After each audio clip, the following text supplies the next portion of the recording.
Army chief general Asim Munir को ओहदे से हटाने का फैसला कर लिया गया है। Army chief general Asim Munir की मुद्दत मुलाजमत खत्म हो रही है। नए चीफ ऑफ डिफेंस फोर्सेस की तैनाती क्यों नहीं हो रही? हुकूमत नोटिफिकेशन क्यों जारी नहीं कर रही? हुकूमत और फौज में इख्तलाफात शुरू हो गए हैं। ये तमाम वो सवालात हैं जो सोशल मीडिया के ऊपर गर्दिश कर रहे हैं। इन सवालात के जवाब मैं आपको देने जा रहा हूं। आप ये वीडियो देख लेंगे तो आपको ये मामला बखूबी समझ लग जाएगा। वीडियो को शेयर कीजिए, चैनल को सब्सक्राइब कर लीजिए। सोशल मीडिया अगर आप खोलते हैं, फेसबुक, ट्विटर, इंस्टाग्राम, यूट्यूब, दीगर सोशल मीडिया प्लेटफॉर्म्स, तो आपको यही सवालात जो हैं वो सुनने को मिल रहे हैं। आर्मी चीफ की खबर, आर्मी चीफ के मुतल्लिक जो बयानात हैं उनकी भरमार हो चुकी है, लेकिन उनमें सदाकत क्या है, उसमें हकीकत क्या है?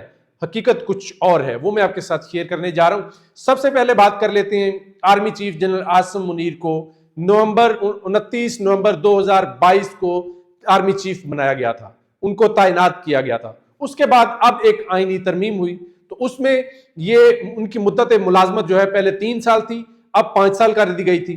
तो army chief general Asim Munir 5 साल के लिए आर्मी चीफ हैं, यानी नवंबर 2022 से नवंबर 2027 तक वो आर्मी चीफ रहेंगे।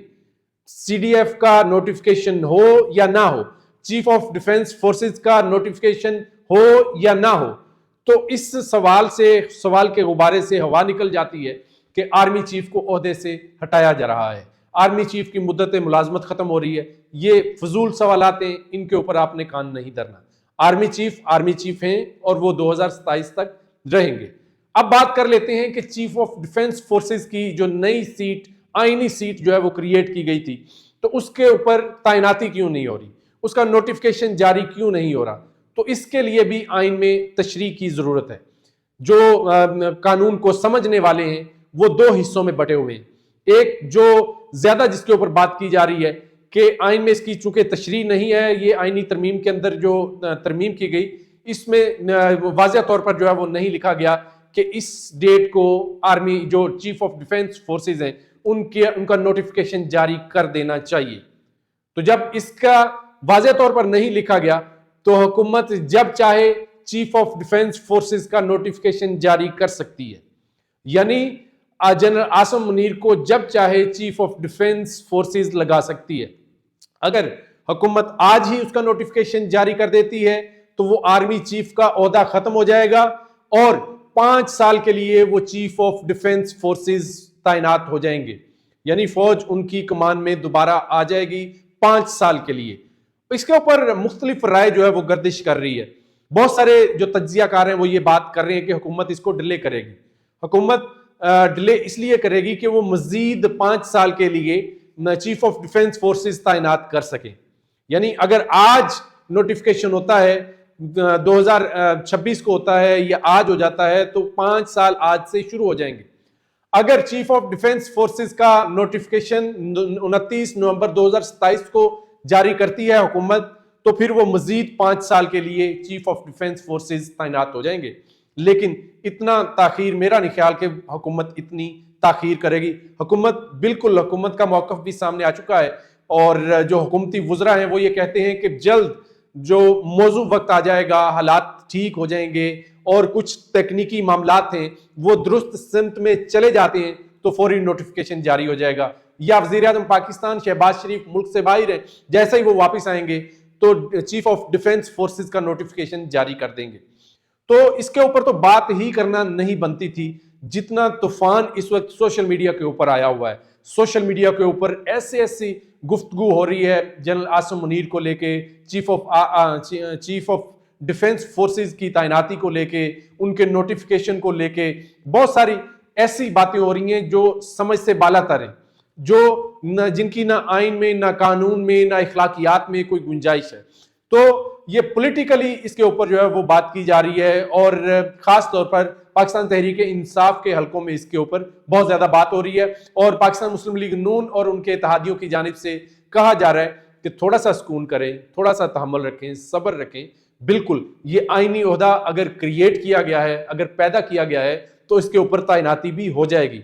आर्मी चीफ भी मुल्क से बाहर हैं, वजीर आजम शहबाज शरीफ भी मुल्क से बाहर हैं। जैसे ही वो वापस आते हैं तो इसका नोटिफिकेशन हो जाएगा।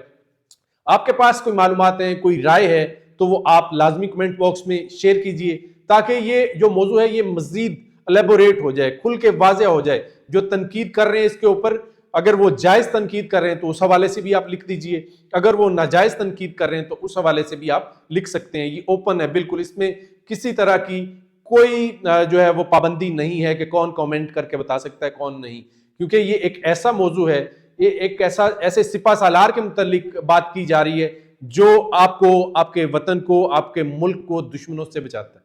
سرحدوں کے اوپر وہ لڑ رہے ہیں، پاکستان کے اندر دہشت گردی کے خلاف آپریشن وہ کر رہے ہیں. آپ کو میں بتاتا چلوں کہ اب تک یہ جو سال چل رہا ہے تو دہشت گردوں کے خلاف 67,000 آپریشنز قانون نافذ کرنے والے اداروں نے کیے ہیں. 67,000 تقریباً آپ سمجھ لیں 70,000 کے قریب دہشت گردوں کے خلاف پاکستان آرمی نے آپریشن کیے ہیں، جن میں 1800 سے زائد دہشت گرد جو ہے وہ مارے گئے ہیں. 150 کے قریب وہ دہشت گرد ہیں جو افغانستان سے پاکستان میں آ کر دہشت گردی کرتے تھے. اس کے علاوہ جو انڈیا سے دہشت گرد آ رہے ہیں وہ علیحدہ ہیں.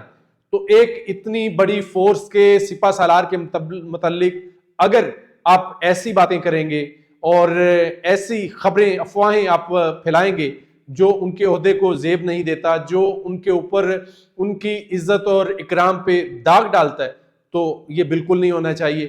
ہاں، حق کی، سچ کی اور حقیقت کے اوپر مبنی کوئی اگر بات ہو تو وہ آپ لازمی کیا کریں. آپ اپنے سیکیورٹی فورسز کو مضبوط کریں، ان کو طاقت دیں، ان کے پیچھے کھڑے ہوں اور ان کے شانہ بشانہ کھڑے ہو کر دشمن کا مقابلہ کریں. آپ کو پتا ہے اس وقت دشمن جو ہے وہ چاروں طرف سے پاکستان کے اوپر حملہ آور ہے، معاشی اعتبار سے بھی اور سرحدی اعتبار سے بھی، سیاسی اعتبار سے بھی. تو ہر محاذ کے اوپر اس وقت پاک آرمی اور پاک آرمی کے جوان لڑ رہے ہیں. وہ فزیکلی بھی لڑ رہے ہیں، وہ پالیسی کے حوالے سے بھی لڑ رہے ہیں، عالمی طاقتوں کے ساتھ بھی وہ لڑ رہے ہیں. آپ کو پتا ہے کہ army chief general Asim Munir اس وقت پوری دنیا میں مقبول ہیں اپنی ذہانت، اپنی بہادری کے حوالے سے. انڈیا کو ناکوں چنے چبوا دیے. انڈیا کے خلاف جو جنگ ہوئی اس میں عبرتناک اس کو شکست دی گئی انڈیا کو. تو اس کو لے کے نہ صرف امریکہ، چائنا، قطر، یو اے ای، دیگر ممالک، ایران بھی مان گیا کہ پاکستان کے پاس اس وقت جو آرمی ہے وہ دنیا کی بہترین آرمی ہے. پاکستان کے پاس اس وقت جو سپہ سالار ہے وہ دنیا کا بہترین سپہ سالار ہے. ڈونلڈ ٹرمپ بھی اس کا اعتراف کر چکا ہے. تو ہم اندر سے ہی کیوں اپنی آرمی کو، اپنے سپہ سالار کو کمزور کر رہے ہیں؟ اگر وہ ٹھیک کام کر رہے ہیں تو ان کو کرنا چاہیے، ان کو چلتے رہنا چاہیے. اور آئین اور قانون اگر ان کو گنجائش دے رہا ہے، ان کو اجازت دے رہا ہے کہ وہ مزید 5 سال کے لیے کام کریں، تو پھر ہمیں کیا اعتراض ہو سکتا ہے؟ اس آئینی ترمیم کے بعد اگر وہ چیف آف ڈیفنس فورسز کا نوٹیفیکیشن جنرل عاصم منیر کا ہو جاتا ہے تو وہ مزید 5 سال کے لیے پاکستان کی جو فوج ہے اس کی کمان سنبھال لیں گے. اگر وہ مزید 5 سال کے لیے کمان سنبھال لیتے ہیں تو دنیا میں آپ اپنا تشخص، آپ اپنی عزت اور آپ اپنا اکرام دنیا کی آنکھوں سے دیکھیں کہ آپ کتنے توانا ہو جائیں گے، آپ کتنے مضبوط ہو جائیں گے. آج پاکستان وہ ملک بن چکا ہے کہ سعودی عربیہ اس وقت بہت بڑی تعداد میں ڈیمانڈ کر رہا ہے کہ پاکستان سے مین پاور آئے. پاکستان سے جو ویزاز ہیں پاکستانیوں کو وہ بہت زیادہ دیے جا رہے ہیں. انڈینز کو چن چن کر سعودی عربیہ اور گلف سے نکالا جا رہا ہے. قطر ڈیمانڈ کر رہا ہے، ترکی ڈیمانڈ کر رہا ہے. تو یہ صرف اس وجہ سے ہے کہ آپ کی پاک فوج زندہ ہے، آپ کے سپہ سالار قائم ہیں، دائم ہیں، آپ کے پاس ہیں. تو اس حوالے سے آپ کیا رائے رکھتے ہیں؟ کمنٹ لازمی کیجئے اور چینل کو سبسکرائب کریں.